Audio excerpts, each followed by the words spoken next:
बिस्मिल्लाहिर्रहमानिर्रहीम। नाज़रीन अस्सलाम वालेकुम। मैं हूं आपका मेज़बान साबिर शाकिर वफाक़ दारुल हुकूमत इस्लामाबाद से। सबसे अहम खबर, सबसे बड़ी खबर वह है सुप्रीम कोर्ट ऑफ पाकिस्तान कमरा अदालत नंबर 1। पूरी दुनिया की नज़रें उस पर लगी हुई हैं और वहाँ पे अहम मुकदमे की समाअत चल रही है। आज इम्पोर्टेंट इस हवाले से भी थी, आज की समाअत इस एतबार से भी बहुत ज़्यादा इम्पोर्टेंट थी क्योंकि हुक्मरान इत्तेहाद ने बड़े धड़ल्ले से एक इजलास बुलाया था और नवाज शरीफ साहब की सदारत में यह इजलास हुआ। वीडियो लिंक के जरिए वज़ीर आज़म शहबाज शरीफ साहब भी इसमें मौजूद थे और उस इजलास में सुप्रीम कोर्ट ऑफ पाकिस्तान पे हमले किए गए और सुप्रीम कोर्ट ऑफ पाकिस्तान के खिलाफ ऐलान बगावत किया गया, यानी कि आईन पाकिस्तान के खिलाफ बगावत का इंदिया दिया गया, ऐलान किया गया खुल्लम खुल्ला और कहा गया जी हमें सुप्रीम कोर्ट के फुल बेंच पर एतमाद नहीं है और हम फुल कोर्ट चाहते हैं और हम उनके फैसलों को मुस्तरद करते हैं। हम ना बेंच मानते हैं, ना फैसला मानते हैं, ना सुप्रीम कोर्ट को मानते हैं।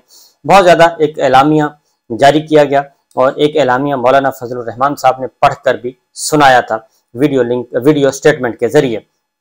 तो इसलिए आज बहुत ही इम्पोर्टेंट समाअत थी। मेरा पिछला व्लॉग जरूर सुन लीजिएगा, आपको काफ़ी कुछ समझ आ जाएगा। पिछले 2-3 व्लॉग सुनिएगा, आपको एक तसलसल नज़र आ जाएगा। आज जब हियरिंग हुई तो बड़ा ही दिलचस्प सूरत हाल थी। नंबर 1 तो ये तो गए थे अटॉर्नी जनरल साहब और हुकूमत की पूरी टीम, इरफान कादर साहब, अकरम शेख साहब, फारूक एच नाइक साहब, सब के सब, कामरान मुर्तज़ा साहब, ये भारी भरकम एक वफद गया था यानी कि वकला का। ये सोच कर गया था कि आज हम फुल बेंच को दबा लेंगे और फुल बेंच जो है चीफ जस्टिस उमर अता बंदयाल साहब, जस्टिस इजाजुल एहसन साहब और जस्टिस मुनीब अख्तर साहब आज बिल्कुल भीगी बिल्ली बन के हमारे सामने होंगे क्योंकि हमने प्रेशर ही इतना डाल दिया है। और पिछले 2 दिन से कोई 470 टॉक शोज करवाए हैं गवर्नमेंट ने, 470 टॉक शोज करवाए हैं जिसमें एक बयानिया बनाने की कोशिश की गई और मुसलसल अदलिया पर हमले किए गए, अदलिया पर, ऑनरेबल जजेस पे हमले किए गए। तो इसलिए ये सारे का सारा भारी भरकम कानूनदानों का जो वफद था वो मौजूद था, वुज़रा भी मौजूद थे।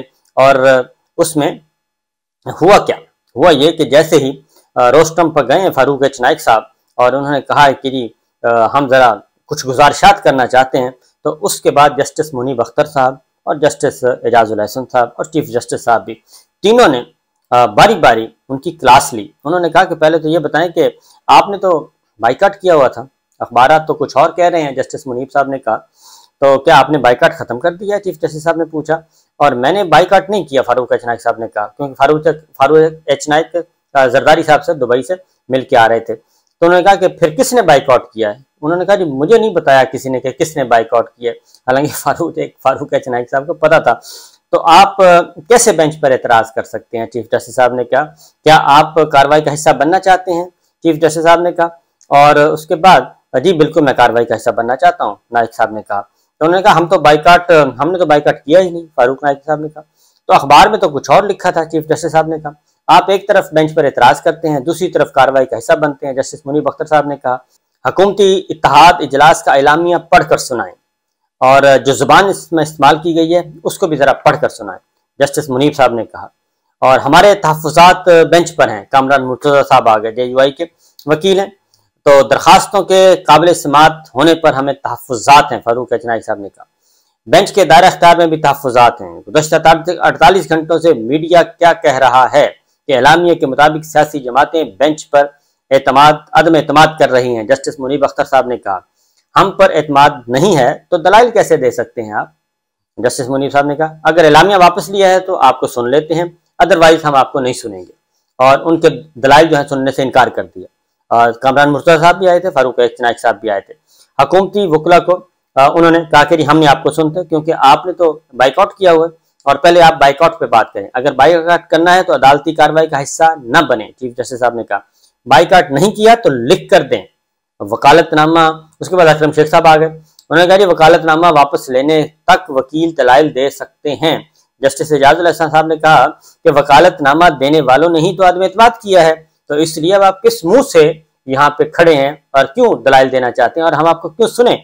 अकरम शेख साहब ने कहा वकीलों का अदालत आना ही एतमाद जाहिर करता है। अब पैंतरा बदल रहे हैं क्योंकि जस्टिस फुल बेंच जो है, चीफ जस्टिस साहब और जस्टिस इजाजुल एहसन साहब और जस्टिस मुनीब अख्तर साहब, उन्होंने काफ़ी एग्रेसिवली उन्होंने कहा ज़रा पहले थोड़ी सी इनकी तबीयत चेक कर लें क्योंकि ये बहुत ही तुमतराक से आए हैं और 2 दिन से एक मीडिया ट्रायल शुरू किया हुआ है ऑनरेबल जजेस का। तो अटॉर्नी जनरल साहब आपको क्या हिदायत मिली है? तो उसके बाद अटॉर्नी जनरल साहब से पूछा कोर्ट ने कि जनाब आपको क्या हिदायत मिली है?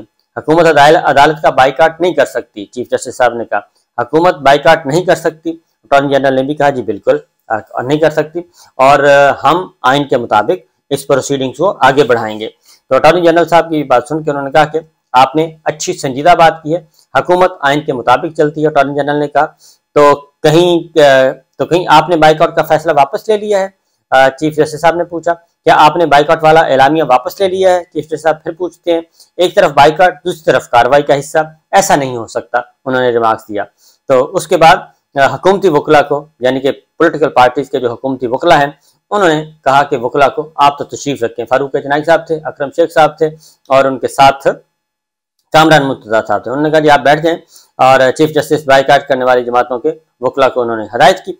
और उसके बाद नेक्स्ट फिर अटॉर्नी जनरल आ गए और अटॉर्नी जनरल ने कहा जी कि सदर को KPK में तारीख देने की भी इस्तदा की गई है। अटॉर्नी जनरल ने कहा दरखास्त की बुनियाद 1 मार्च का अदालती फैसला है। फैसले में अदालत ने पंजाब के लिए सदर और KP के लिए गवर्नर को तारीख देने का कहा है।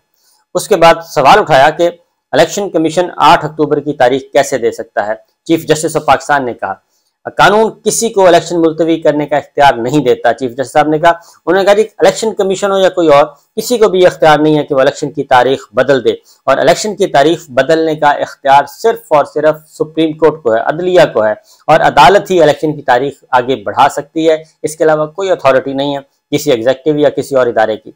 1988 में भी उन्होंने कहा कि अदालत के हुक्म पर इंतखाबात आगे बढ़ाए गए थे जब हादसा हुआ था C-130 का। ज़ियाउल हक साहब और हमारी बहुत सारी फौजी क़यादत जो है उसका निशाना बनी। अदालत ज़मीनी हक़ाइक़ का जायजा लेकर हुक्म जारी करती है।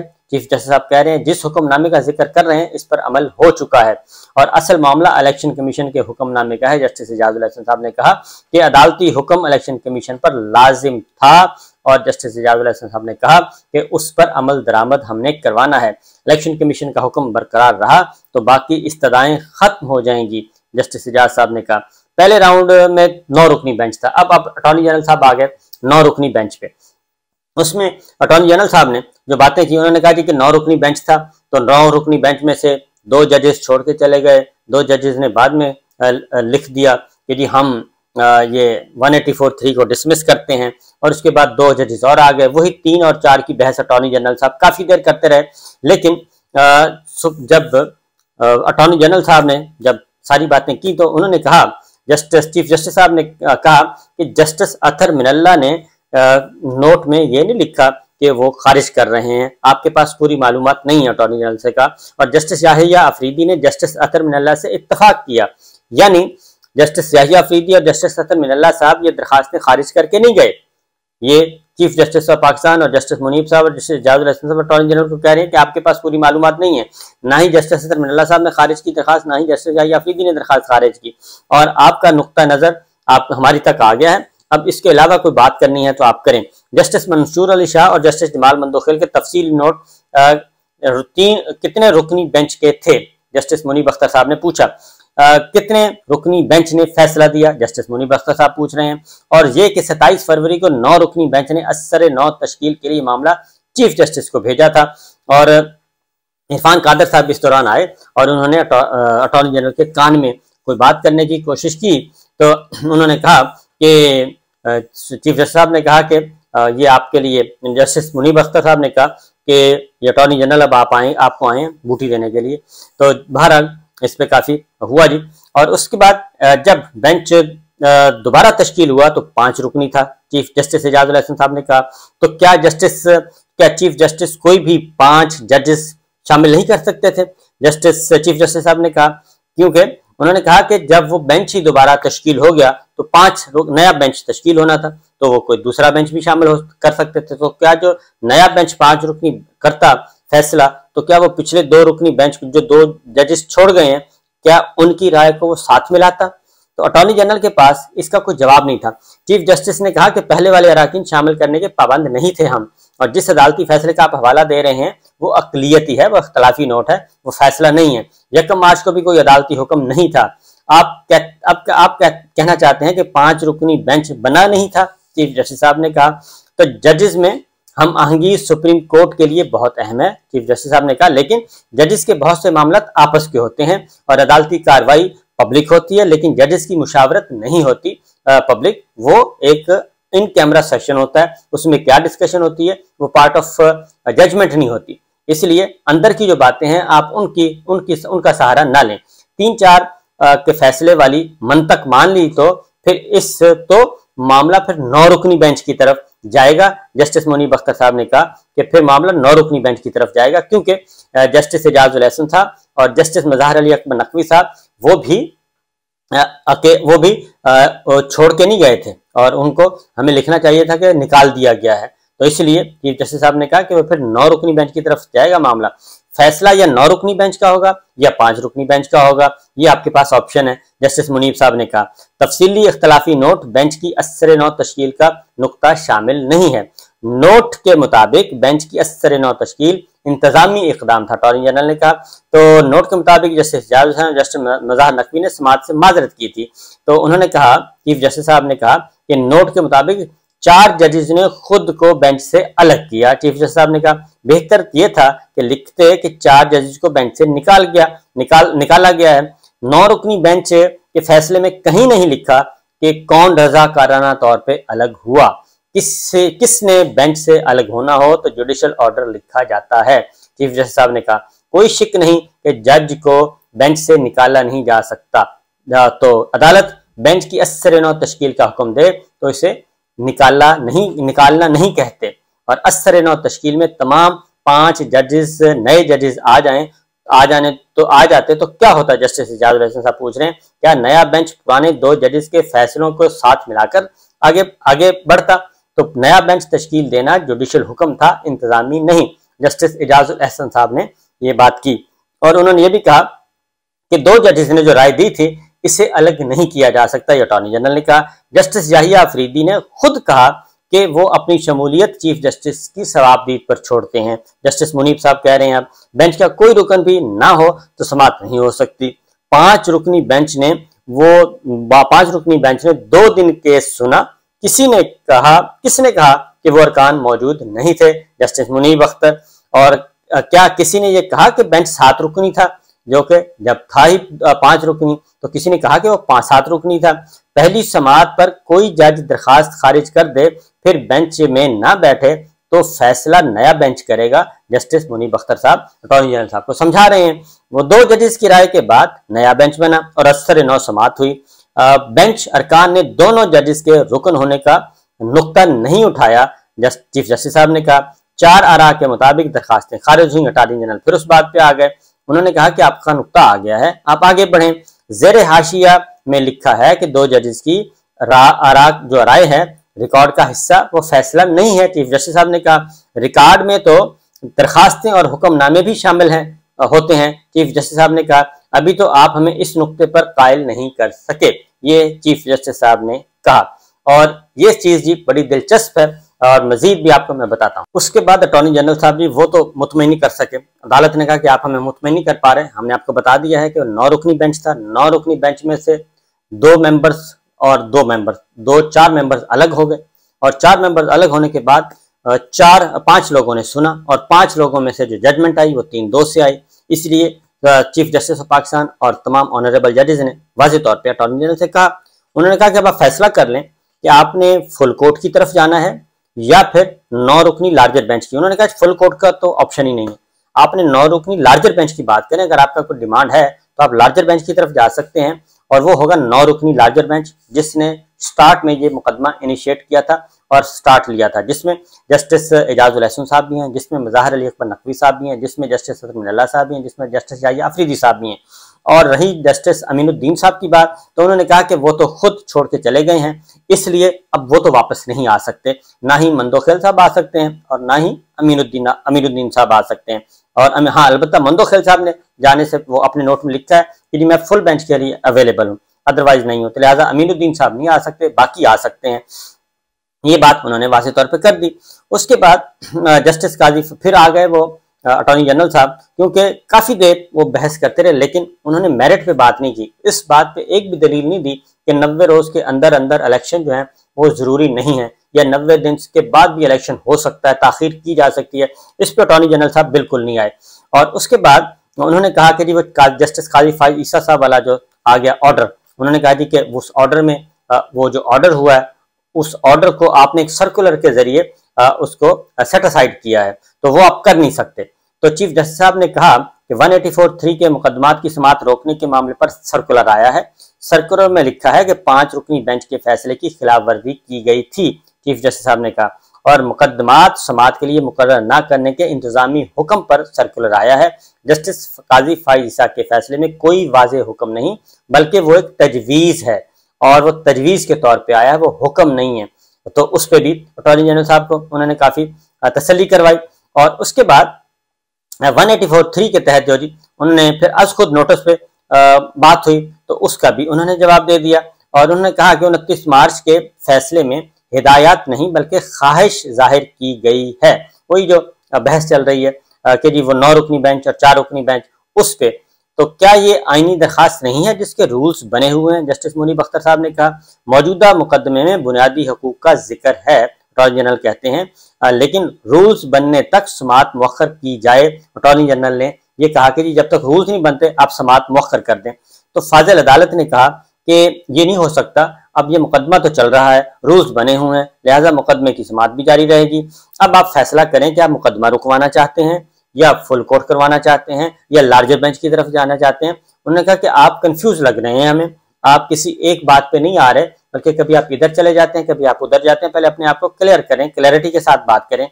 2 असम्बलियों के स्पीकर ने भी, चीफ जस्टिस साहब ने कहा कि 2 असम्बलियों के स्पीकर ने भी हमें दरखास्तें दी हुई थी और स्पीकर ईवान का मुहाफिज होता है। अज खुद नोटिस के लिए बेंच का नोट भी पड़ा हुआ था। अज खुद नोटिस लेने में हमेशा बहुत एहतियात की है, चीफ जस्टिस साहब ने कहा, इसलिए हम बहुत ज्यादा मोहतात होते हैं।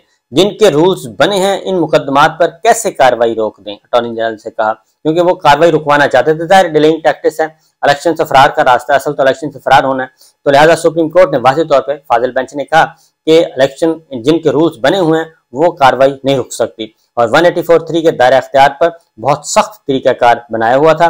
एक जानिब कहते हैं फुल कोर्ट बनाएं, साथ ही कहते हैं आप समाअत भी ना करें। जस्टिस मुनीब अख्तर साहब कहते हैं फुल कोर्ट की इस्तदा जुम्मे को मुस्तरद हो चुकी है। अटॉर्नी जनरल ने कहा पहले तो तय कर लें समाअत हो सकती है या नहीं। जस्टिस मुनीब अख्तर साहब ने कहा, उन्होंने कहा कि आपका मुवक्कफ मान लें तो फुल कोर्ट भी समाअत नहीं कर सकता। जस्टिस मुनीब अख्तर साहब ने कहा फुल कोर्ट की इस्तदा फिल वक्त मुस्तरद की थी, चीफ जस्टिस साहब ने कहा। और जस्टिस काजी फाइज ईसा फैसले पर दस्तखत करने वाले जज ने खुद को बेंच से अलग कर लिया है। अब चीफ जस्टिस साहब अगली बात कह रहे हैं कि चीफ जस्टिस काजी फाइज साहब तो खुद, जो जस्टिस अमीनुद्दीन है वो तो खुद अलग हो चुके हैं, इसलिए आप किस तरफ जा रहे हैं? तो कैसे हो सकता है फैसला लिखने वाले जस्टिस काजी फाइज ईसा भी ये मुकदमा सुने?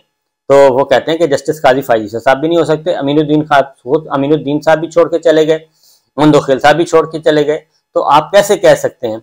इसलिए जस्टिस काजी फाइज ईसा साहब भी ये मुकदमा नहीं सुन सकते। जस्टिस अमीनुद्दीन खान ने फैसले पर सिर्फ दस्तखत किए थे। चीफ जस्टिस साहब ने कहा समाअत से माजरत जस्टिस काजी फाइज ईसा का फैसला होगा।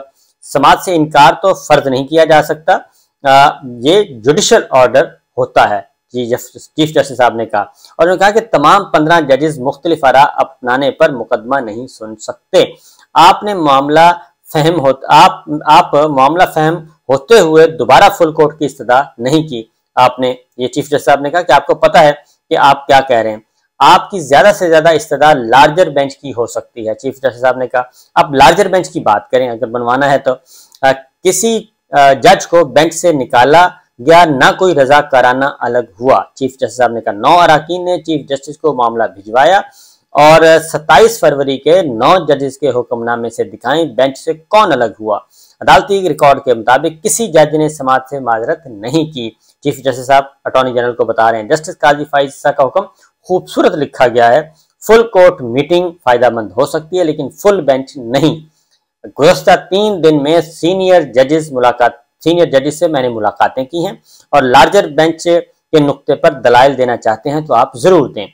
2 जजेस चीफ जस्टिस साहब बता रहे हैं ये सारी बातें अटॉर्नी जनरल को, तो लिहाजा अटॉर्नी जनरल को वो कह रहे हैं कि आप ये जो 2, 3, 3, 4, 4, 5 इस के बारे में आप मुतमिन नहीं कर सके और ना ही आप हमें खुद क्लैरिटी के साथ, आपका जहन क्लियर है कि आप कहना क्या चाहते हैं कि समात रुकवाना चाहते हैं, लार्जर बेंच बनवाना चाहते हैं, फुल कोर्ट बनवाना चाहते हैं या समात रुकवाना चाहते हैं, इसका जवाब उनके पास नहीं था। बड़ी दिलचस्प सूरत हाल थी जी।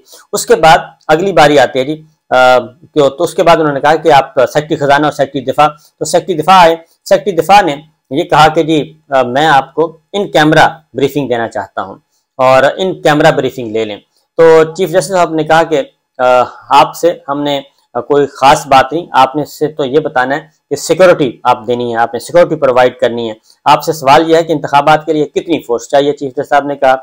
और सिक्योरिटी और फंड्स के हवाले से 2 रिपोर्ट्स हैं, उस पर हमने बात करनी है। आर्म फोर्सेस, जब उन्होंने कहा कि जी जो पहले से वो कह चुके हैं कि सिक्योरिटी दस्तियाब नहीं है, तो सेक्रेटरी दिफा से चीफ जस्टिस साहब ने भी कहा, जस्टिस इजाजुल हसन साहब ने भी कहा, जस्टिस मुनीब साहब ने भी कहा। उन्होंने कहा कि आर्म फोर्सेस में सिर्फ आर्मी नहीं होती, बल्कि आर्म फोर्सेस में पाक नेवी भी होती है, पाक एयरफोर्स भी शामिल है, और ये दोनों भी होते हैं। और साथ साथ उन्होंने मजीद कहा कि एयरफोर्स और नेवी के साथ साथ रिटायर्ड जो आर्म फोर्सेज है वो भी होते हैं, फिर पैरामिलिट्री फोर्सेज होते हैं, ये वजारत दाखिला भी दे सकती है। ये सारी बातें अटॉर्नी जनरल साहब से की गई, सेक्रेटरी डिफेंस से की गई। और सेक्रेटरी डिफेंस ने कहा कि जी मैं आपको इन कैमरा ब्रीफिंग देना चाहता हूं। और इन कैमरा ब्रीफिंग भी अली जफर साहब से पूछा गया, जो कि पीटीआई के वकील हैं। उन्होंने कहा कि इन कैमरा ब्रीफिंग की जरूरत नहीं है, अगर ये कोई इन्फॉर्मेशन शेयर करना चाहते हैं तो आपसे कर लें। तो फिर चीफ जस्टिस फाजिल चीफ जस्टिस ने कहा और दीगर ऑनरेबल जजेस ने भी कहा कि आप हमें लिख कर दे दें, जो कुछ भी है, जो आर्गूमेंट्स हैं या पॉइंट ऑफ व्यू है, जो आप लिख कर दे दें। और अगर आप कोई इन्फॉर्मेशन शेयर करना चाहते हैं तो वो आप हमें बंद लिफाफे में दे दें, वो हम पढ़ लेंगे, पढ़ के हम वापस कर देंगे, इससे ज़्यादा कुछ नहीं हो सकता। और दूसरा ये कि सेक्रेटरी दिफा ने कहा कि उसमें हसास मालूमात हैं, वो दुश्मन तक पहुंच सकती हैं, तो उन्होंने कहा कि इसकी हमें ज़रूरत नहीं है, आप हमें जो भी है लिख के दे दें, वो हम वापस आपको पढ़ के दे देंगे, इससे ज़्यादा कुछ नहीं है। बुनियादी उसूल मुकदमे की समात है।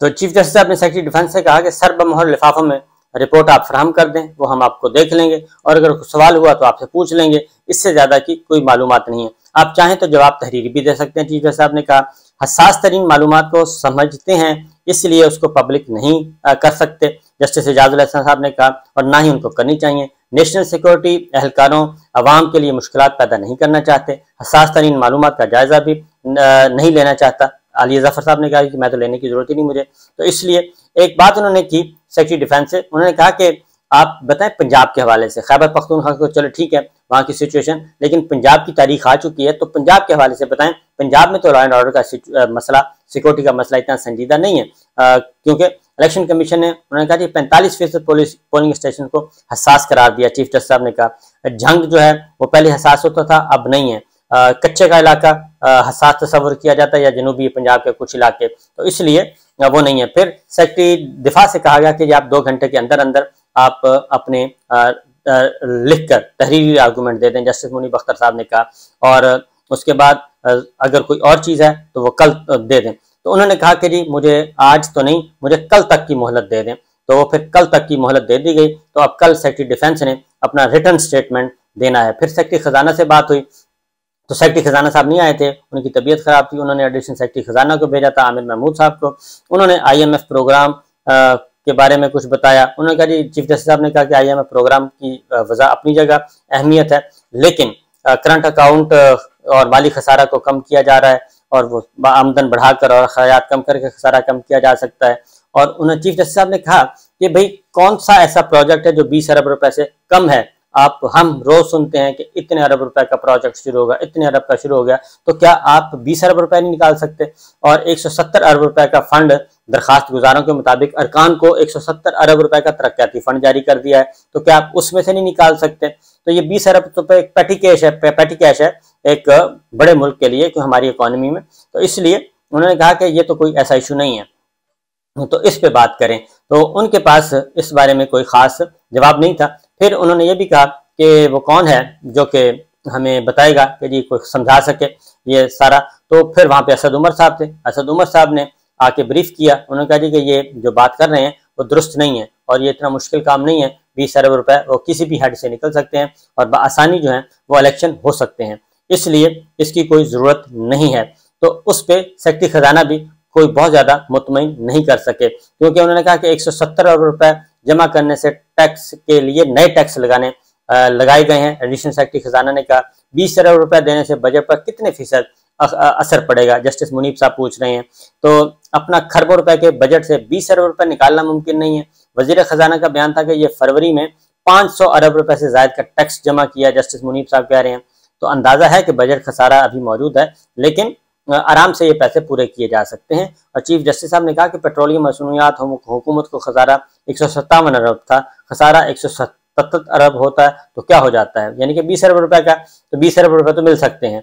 इसलिए उन्होंने कहा कि जजिस से तनख्वाहें उन्होंने कहा कि कम करना शुरू नहीं करते, जजिस से तनख्वाहें कम करना क्यों नहीं शुरू करते, आप तनख्वाहें कम कर दें, कहीं से किसी भी हेड से मुख्तलिफ 2-3 हेड से आप थोड़ा सा कट लगाएं तो आराम से ये पैसे आ जाएंगे। और इलेक्शन कमीशन को भी अखराजात कम करने का कहेंगे, चीफ जस्टिस साहब ने कहा। और फिर साथ ही सेक्रेटरी डिफेंस से भी उन्होंने एक बात की, उन्होंने कहा कि अभी तो शेड्यूल आना है, तो अभी फौरी तो नहीं चाहिए फोर्स, तो आप आराम से और ना ही इलेक्शन कमीशन को कॉम्बैट जो है, जो दहशतगर्दों से निपटती है फोर्स, वो फोर्स चाहिए, हमें तो इलेक्शन के लिए चाहिए, नॉर्मल फोर्स चाहिए, तो इसलिए वो भी हो सकती है। तो सुप्रीम कोर्ट ऑफ पाकिस्तान जो है वो मुसलसल यही कह रहा था। उन्होंने कहा कि असद उमर साहब ने फिर बताया कि पहले 5 माह में 5700 अरब रुपए खर्च हो चुके हैं और टोटल बजट 9500 अरब रुपए का है। असद उमर साहब ने कहा IMF खसारे का टारगेट GDP के हिसाब से तय करता है और 20 अरब रुपया 0.02% बनता है, इससे ज्यादा नहीं बनता, यानी कि ना होने के बराबर बनता है 20 अरब रुपए की रकम जो है। तो रेवेन्यू बढ़ाने में ज्यादा वक्त लगेगा, चीफ जस्टिस साहब ने कहा। किस शोबे में अखराजात कम किए जा सकते हैं, तो असद उमर साहब ने कहा कि तरक्याती अखराजात 700 अरब रुपए हैं, तो अभी तक 450 अरब रुपए खर्च हुए हैं, बाकी पड़े हैं, तो उनमें से हो सकते हैं। हुकूमत ने 8 माह में सिर्फ 200 अरब रुपए खर्च किए हैं। तरक्याती स्कीमों के लिए हुकूमत ने मजीद 8 अरब रुपए खर्च किए हैं। तो ये सारे उन्होंने भी बता दिया। फिर सेक्रेटरी खजाना साहब ने आके बातें की, तो हुकूमत ने अखराजात कम करने के लिए क्या इक़दाम किए हैं, चीफ जस्टिस साहब ने कहा। तो इसलिए उन्होंने कहा कि ज़रूरी है आईनी तकाजा पूरा करने के लिए कि हम ये काम करें, और ये मिसाल बन गई तो हमेशा माली मुश्किलात जो है वो उसकी वजह से इलेक्शन नहीं हो सकेंगे। जस्टिस इजाजुल हसन साहब ने कहा, उन्होंने कहा कि हर सूरत में हमने ये काम करना ही करना है। तो ये अब तक की इतलात हैं, मजीद इंशाल्लाह आपको अपडेट करेंगे। तो बुनियादी बात यह है कि अटॉर्नी जनरल साहब मेरिट पे आए नहीं, ना ही वो आए, ना ही अकरम शेख साहब आए, ना ही इरफान कादर साहब आए। इरफान कादर साहब भी इधर उधर की बातें करते रहे हैं और वो ये कहते रहे कि इलेक्शन कमीशन को आप आज़ाद छोड़ दें, खुला छोड़ दें, वो करवाए नहीं करवाता ना करवाए, और ये इलेक्शन कमीशन की जिम्मेदारी, सुप्रीम कोर्ट इसमें इंटरव्यू नहीं करे। तो ये चीज़ें मज़े की बात है कि होती रही हैं, और पूरे दिन में किसी भी वकील ने सरकारी वकील ने ये बात की ही नहीं, मेरिट पे आया ही नहीं, बल्कि वो उलझाने की कोशिश करते रहे हैं। तो लिहाजा जवाब इन शॉर्ट ये है कि इन तिलों में तेल नहीं है, ना ही फुल कोर्ट की तरफ। फुल कोर्ट का तो ऑप्शन ही खत्म कर दिया कि फुल कोर्ट तो टेक्निकली बन ही नहीं सकता, और जस्टिस काजी फाइज़ साहब नहीं आ सकते, जस्टिस अमीनुद्दीन साहब नहीं आ सकते, और जस्टिस अगर उन्होंने वापस आना है तो फिर वही 9 रुकनी लार्जर बेंच आएगा, वापस आएगा और वो आके सुनेगा। और ये जो कजिया था कि 3-4 का है या 2-3 का है, वो भी उन्होंने खत्म कर दिया। फिर जो जस्टिस काजी फाइज़ साहब वाले बेंच का ऑर्डर था उसको भी क्लियर कर दिया गया।